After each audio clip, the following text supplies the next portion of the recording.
Alors c'est vrai que lancer un business en ligne c'est excitant, mais avant de vous précipiter à lancer votre premier produit ou votre première vidéo, votre premier article, réfléchissez bien à la thématique, à la niche que vous allez choisir. Dans cette vidéo, je vais partager avec vous plutôt une réflexion globale sur le choix de la thématique, sur le positionnement, plutôt qu'un plan d'action précis à suivre. Parce qu'en fait, c'est vraiment cette réflexion globale qui va vous aider à bien définir votre niche, votre positionnement, votre différenciation.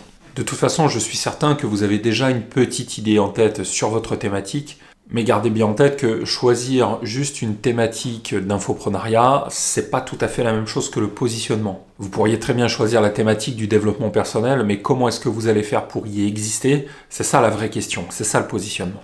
D'une façon générale, le point le plus important, c'est avant tout la demande du marché.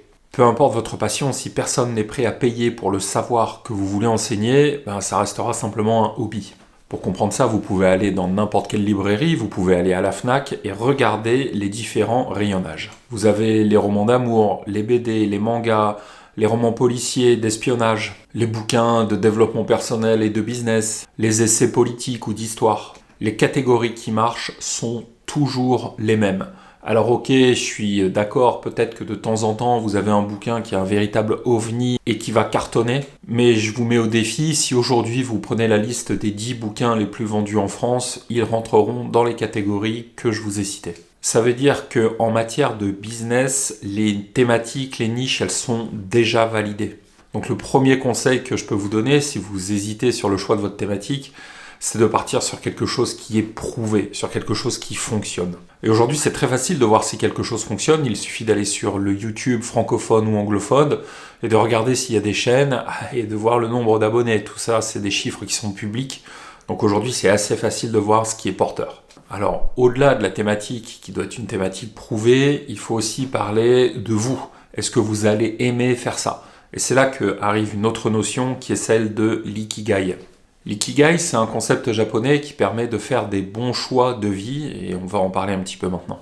Évidemment, l'argent, c'est important, mais ça ne doit pas être votre seul critère. L'infoprenariat, c'est vraiment un marathon. Si vous choisissez une thématique, vous allez y être pendant des années. Donc, il faut vraiment que vous soyez intéressé par ce que vous allez raconter.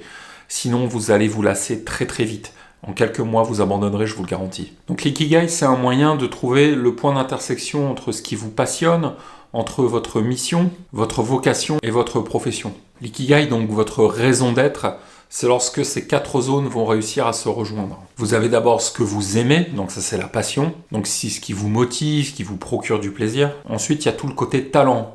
Où est-ce que vous êtes bon? Donc c'est les compétences que vous avez déjà ou que vous allez acquérir. Ensuite, il y a le côté mission, c'est-à-dire ce dont le monde a besoin, qui va apporter de la valeur aux autres, ce qui va être positif. Et enfin, le dernier point, c'est la profession, ce pourquoi vous pouvez être payé. C'est ce qui va vous permettre de gagner votre vie. Et bien quand vous trouvez le point d'intersection entre ce que vous aimez, ce pourquoi vous êtes doué, ce dont le monde a besoin et ce pourquoi vous pouvez être payé, vous réalisez votre ikigai, votre raison d'être. Avec cette approche, vous arriverez à avoir un équilibre entre quelque chose qui est utile aux autres, qui vous plaira, qui est rémunérateur, bref, ça vous permettra de durer dans le temps et d'avoir de la motivation. Ensuite, on va vraiment parler positionnement, parce que, comme je vous l'ai dit, avoir une thématique, c'est pas suffisant. Vouloir vous lancer dans le développement personnel, aujourd'hui, c'est trop vague, et cela ne va pas vous distinguer des 1001 business de développement personnel qui existent déjà.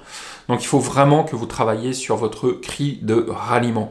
Un message fort qui va vous permettre d'exister. Prenez par exemple le marché des sodas. Ok, Coca-Cola, le premier soda vendu sur la planète, marque américaine, globale. Leur message c'est ok, le Coca-Cola c'est la joie. Si vous vouliez lancer un soda, ou même plus difficile, si vous vouliez lancer un cola, qu'est-ce que vous pourriez faire? Eh bien aller en frontal avec Coca-Cola, c'est une très mauvaise idée.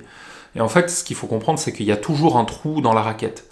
Ok, Coca-Cola c'est une marque mondiale, mais justement, ça peut être quelque chose qui va agacer certains consommateurs qui veulent quelque chose de plus local. Et ça, c'est l'idée de génie du Braise Cola, le cola breton. Ok, Coca-Cola, c'est la marque américaine mondiale. Impossible d'aller les combattre sur ce terrain-là, c'est trop puissant. Mais comme je vous l'ai dit, il y a toujours un trou dans la raquette. Et là, le trou, c'est justement pouvoir faire un cola local, en s'appuyant sur l'identité régionale bretonne forte, donc le Brace Cola. Alors évidemment, Brace Cola ne fera jamais le chiffre d'affaires de Coca-Cola, mais c'est quand même une affaire qui existe depuis des années, et on en trouve dans de nombreux supermarchés. Dans votre thématique, c'est la même chose. Chez tous vos concurrents, il y a forcément un trou dans la raquette, un trou dans lequel vous pouvez vous faufiler pour occuper un créneau. Donc Brace Cola, leur cri de ralliement, c'est « Nous sommes le cola régional ».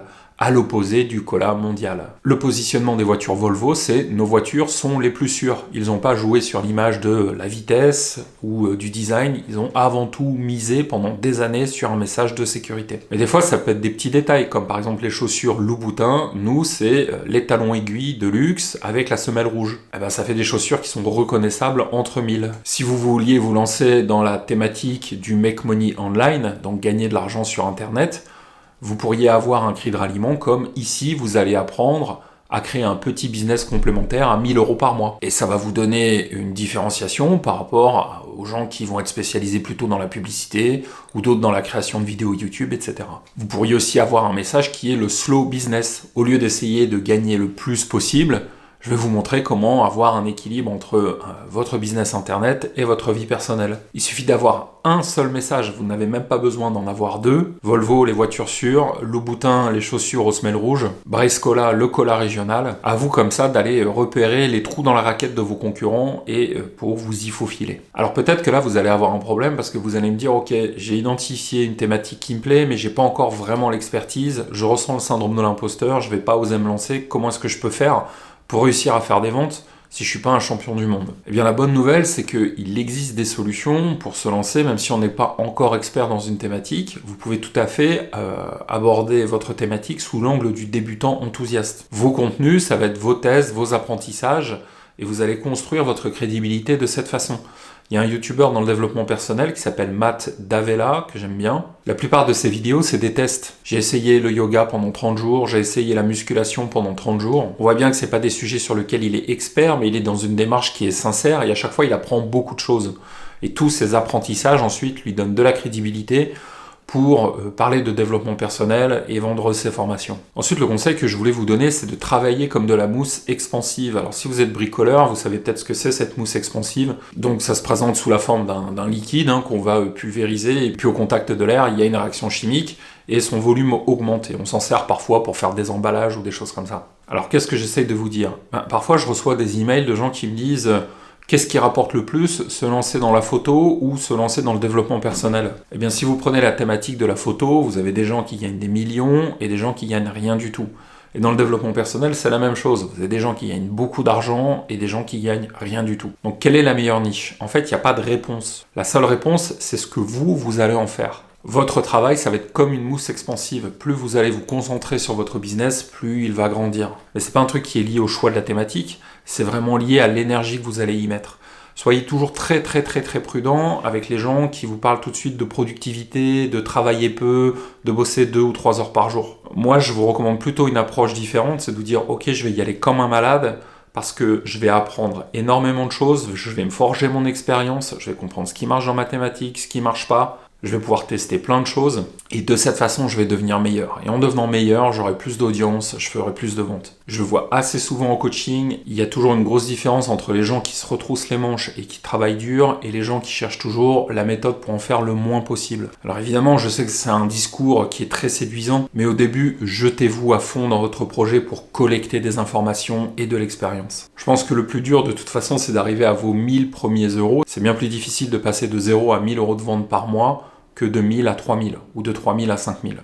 En récap, essayez de trouver déjà une thématique qui est validée par le marché, ça c'est le premier conseil. Trouvez un point d'équilibre entre votre passion et la rémunération en réfléchissant à votre ikigai. Pour vous différencier, trouvez un message fort qui vous distingue de vos concurrents. Si vous n'êtes pas expert, positionnez-vous comme un débutant enthousiaste et donnez-vous les moyens de devenir expert en vous formant vous-même. Et ensuite, ne vous focalisez pas sur le potentiel d'une niche, mais plutôt sur le travail que vous allez fournir pour créer ce phénomène de mousse expansive et rendre votre niche la plus rentable possible. Si vous avez aimé la vidéo, vous pouvez télécharger la fiche récapitulative. Elle est disponible en cliquant sur le lien qui est dans la description. Vous pouvez aussi rejoindre ma newsletter et recevoir 2 formations 100% offertes. Et vous recevrez aussi mes conseils VIP par email uniquement réservés aux inscrits. Merci beaucoup et à bientôt.